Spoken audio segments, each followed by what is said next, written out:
Hello दोस्तों, कैसे हैं आप सब। आज मैं लेके आऊँ आपके लिए एक अनदर वीडियो। दोस्तों, ऑलरेडी मैंने एक वीडियो बनाई थी कि आप होम क्रेडिट से पर्सनल लोन कैसे ले सकते हैं। उसमें ही काफ़ी सारे लोग ये सवाल कर रहे थे कि सर, मेरी सैलरी 15,000 रुपये है, मेरी सैलरी 10,000 रुपये है, 20,000 रुपये है, या 22-23 हज़ार रुपये इन हैंड आ रही है मेरी सैलरी। तो क्या मेरे को जो है होम क्रेडिट से लोन मिल सकता है, या कितनी सैलरी होनी चाहिए एक होम क्रेडिट से पर्सनल लोन लेने के लिए। तो वही आज आपको मैं दिखा देता हूँ। और ये आपको कैसे पता चलेगा। आपको सिंपली जो है होम क्रेडिट का ऐप डाउनलोड कर लेना है। जैसे आप डाउनलोड करेंगे तो यही पेज ओपन होगा जो आप अपनी स्क्रीन पे देख पा रहे हैं। यहाँ पर आपके पास लोन ऑफर आता है, हर किसी के पास आता है। 1 लाख का आता है, 2 लाख का आता है। आपको क्या करना है, चेक एलिजिबिलिटी पे जाना है।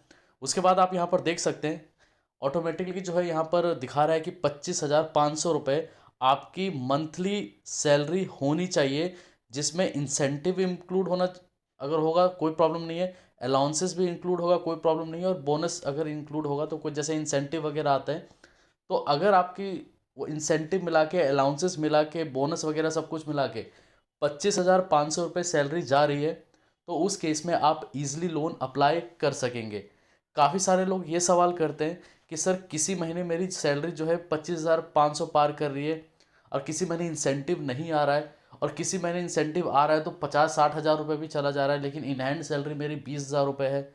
लेकिन अब ये लोग कैसे आइडेंटिफाई करेंगे कि उस महीने जो है मेरी सैलरी 25,500 से ऊपर थी कि नहीं थी, या कैसे इनको पता चल जाएगा कि मेरी सैलरी किसी टाइम पे 50,000 थे, किसी महीने में 25,000 थे, किसी महीने में 30,000 रुपये थी। तो मैं आपको बताना चाहूँगा कि जब आप यहाँ पर जब सारी डिटेल फिल कर देते हैं, जैसे आपने सारी डिटेल फिल कर दी, उसके बाद एक आपका नेट बैंकिंग का पासवर्ड ये लोग मांगते हैं इन द सेंस, आपको जो है ऑथेंटिकेशन के लिए ये डिटेल मांगते हैं। वो वेरीफाई कर लेते हैं आपकी लास्ट 6 मंथ में कितनी कितनी सैलरी क्रेडिट हुई है आपके बैंक अकाउंट में।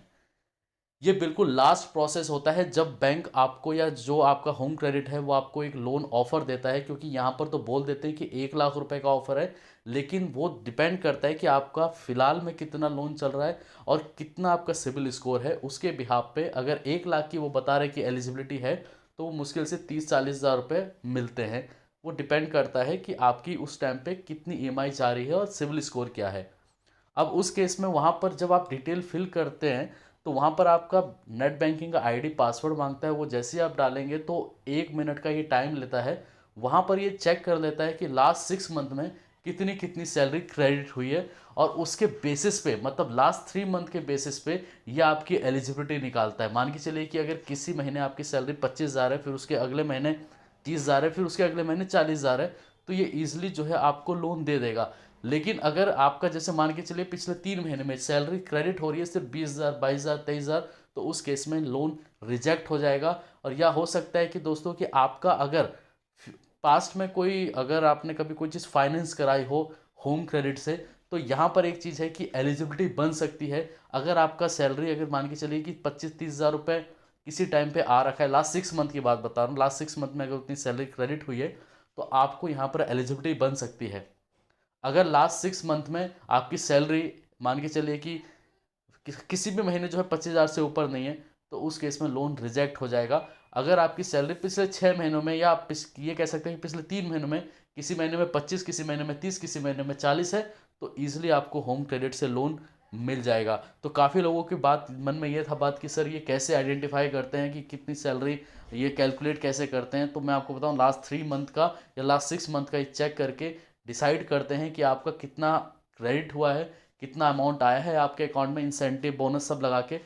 अगर आपका बोनस और इंसेंटिव दोस्तों मान के चलिए कि इस तरीके से आ रहा है कि इस महीने आपकी सैलरी 25,000, मतलब 1 तारीख को 25,000 क्रेडिट हो गई, और जो इंसेंटिव है वो 7 तारीख को क्रेडिट हुई है, तो उस केस में वहाँ पर लोन आपको नहीं मिल पाएगा। सैलरी के अंदर ही इंक्लूड होके आपका इंसेंटिव बोनस सब आना चाहिए। अगर ये दोनों चीज़ अलग अलग आ रही है, मान के चलिए काफ़ी कंपनीज में ऐसा होता है कि 1 तारीख को सैलरी क्रेडिट होती है और इंसेंटिव का जो अमाउंट है वो 5-6 दिन के बाद क्रेडिट होता है, तो उस केस में यहाँ पर आप लोन नहीं ले पाएंगे। आपकी इंक्लूड करके सैलरी आनी चाहिए, तभी आप यहाँ पर होम क्रेडिट से लोन अप्लाई कर सकेंगे। ठीक है दोस्तों, धन्यवाद।